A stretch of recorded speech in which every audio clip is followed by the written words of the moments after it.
Oke, kali ini kita masuk ke pembahasan mengenai kimia analisis. Yang pertama, dalam kimia analisis kita akan mempelajari jenis proses pemisahan campuran di dalam kimia. Nah, biasanya pemisahan campuran itu jarang, tapi tahun ini dia masuk ke dalam kisi-kisi. Jadi kita pelajari dulu mengenai pemisahan campuran. Nanti ada 8-9 jenis pemisahan. Yang pertama adalah filtrasi atau penyaringan. Filtrasi di sini adalah metode pemisahan yang digunakan untuk memisahkan cairan dan padatan yang tidak larut dengan menggunakan penyaring atau filter. Jadi intinya dia pemisahan berdasarkan perbedaan ukuran partikel.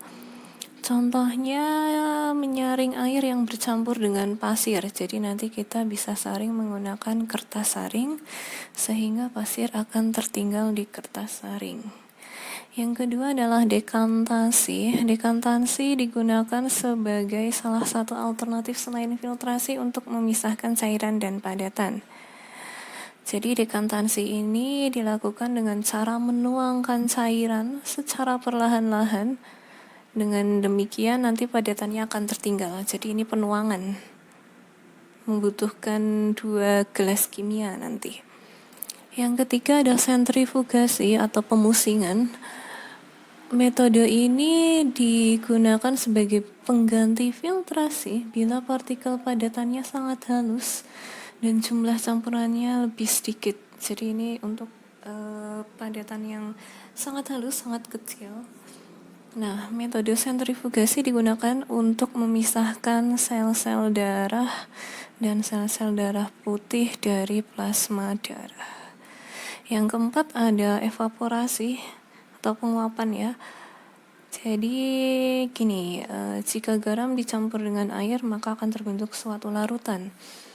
Nah, kalau kita akan memisahkan air yang sudah kita campur dengan garam tersebut, kita tidak bisa memisahkan langsung dengan filtrasi maupun sentrifugasi karena garamnya sudah larut. Sehingga metode yang tepat kita harus melakukan penguapan atau evaporasi. Jadi nanti larutan garam itu akan dipanaskan secara perlahan-lahan dengan uap air. Yang keempat adalah destilasi atau penyulingan. Destilasi ini merupakan metode pemisahan campuran zat cair dari larutannya berdasarkan perbedaan titik didih. Ini ada kaitannya dengan pemisahan fraksi minyak bumi. Itu yang dipelajari di kelas 11. Jika larutan dipanaskan, maka komponen titik didihnya yang lebih rendah akan menguap terlebih dahulu.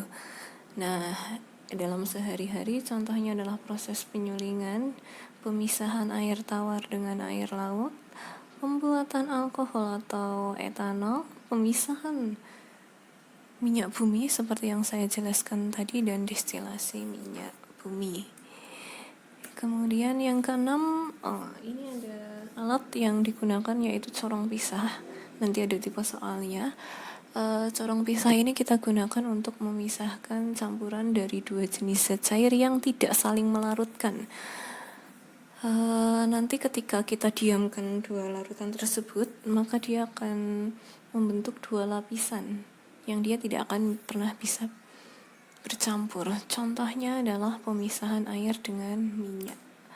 Yang ketujuh adalah kromatografi. Kromatografi adalah pemisahan campuran yang terjadi karena perbedaan kelarutan zat-zat dalam pelarut serta perbedaan penyerapan atau adsorpsi kertas terhadap zat-zat yang ingin dipisahkan. Contohnya banyak sekali. Yang pertama, menguji apakah bahan perwarna yang digunakan dalam makanan aman untuk dikonsumsi. Kemudian menguji tinta yang digunakan dalam pemalsuan dokumen seperti surat, cek giro. Kemudian menguji obat terlarang dalam urin atlet atau penyalahgunaan narkoba. Nah, ini kita bisa gunakan kromatografi. Yang terakhir, memeriksa pestisida yang terdapat dalam sayuran atau buah-buahan. Yang kedelapan adalah sublimasi. Sublimasi adalah metode pemisahan campuran yang kita gunakan untuk suatu campuran dari sesama zat padat berdasarkan perubahan wujud zat. Zat yang menyublim itu akan berubah wujud menjadi gas atau sebaliknya. Dapat dipisahkan dengan campurannya dengan zat padat yang tidak dapat menyublim menggunakan metode sublimasi.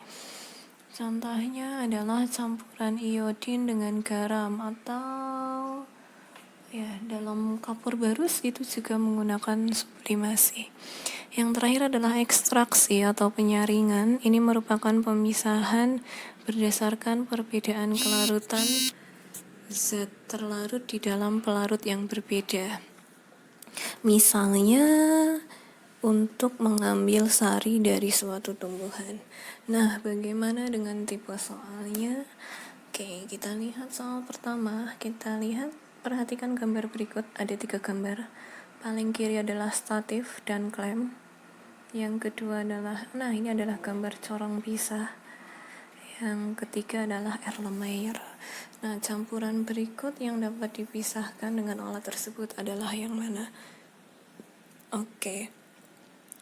Tadi untuk corong pisah kita gunakan untuk memisahkan 2 zat yang tidak saling bercampur.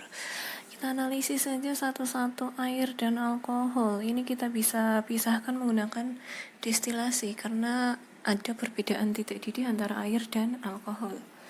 Ether dan air itu kalau kita campur dia tidak mau bersatu, sehingga untuk memisahkannya harus menggunakan corong pisah. Air dan garam bisa menggunakan evaporasi ya tadi. Kemudian air dan tinta kromatografi. Yang soal kedua, campuran di bawah ini yang dapat dipisahkan dengan cara kristalisasi. Jelas sekali.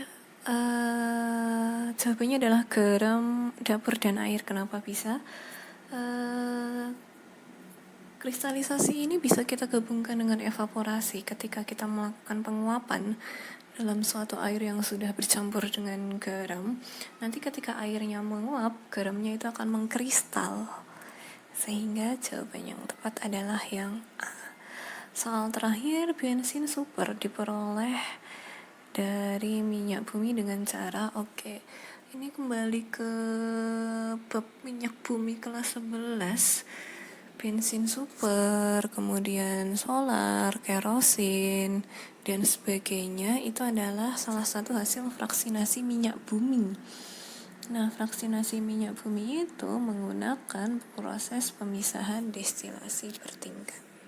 Oke, sekian dulu untuk pemisahan campuran. Nanti kita akan bahas mengenai kimia analisis yang berikutnya.